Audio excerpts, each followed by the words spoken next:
The art of brickmaking dates back to around 4000 BCE in Mesopotamia, where the first sun-dried mud bricks were crafted. Over time, various civilizations, including those in the Indus Valley, ancient Egypt, China, Greece, and Rome, refined and adapted brickmaking techniques. Today, advancements in technology and automation have made bricks an integral part of modern construction.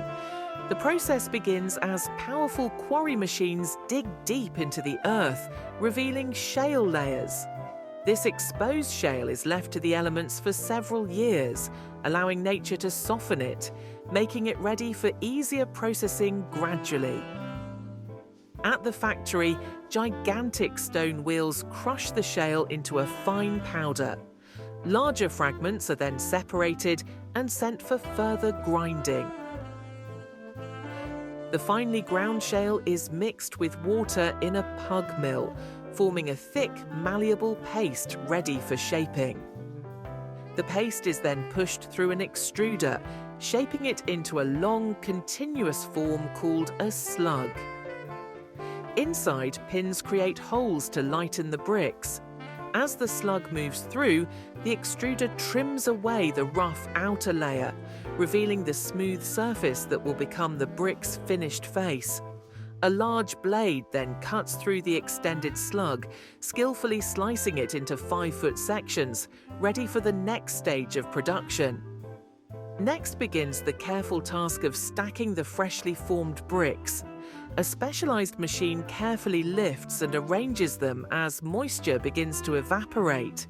To accelerate this drying stage, the bricks are kept in a dryer for approximately 48 hours.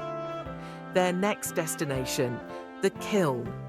A massive oven heats the bricks to temperatures ranging from 800 to 1100 degrees Celsius, or 1472 to 2012 degrees Fahrenheit, depending on the type of clay and desired quality. After 36 hours of intense heat, workers perform a thorough quality check. They measure and weigh samples to confirm they meet exact specifications.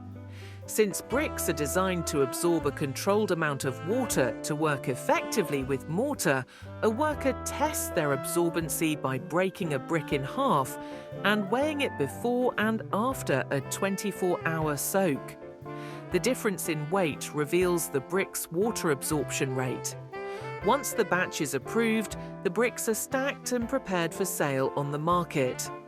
Renowned for their durability, bricks resist rot, fading, and warping, unlike some other materials. They also offer excellent energy efficiency, absorbing heat to keep homes cool in the summer and retaining warmth during the winter. Thanks for watching another episode of Frankie How's It Made. See you in the next video. Bye for now.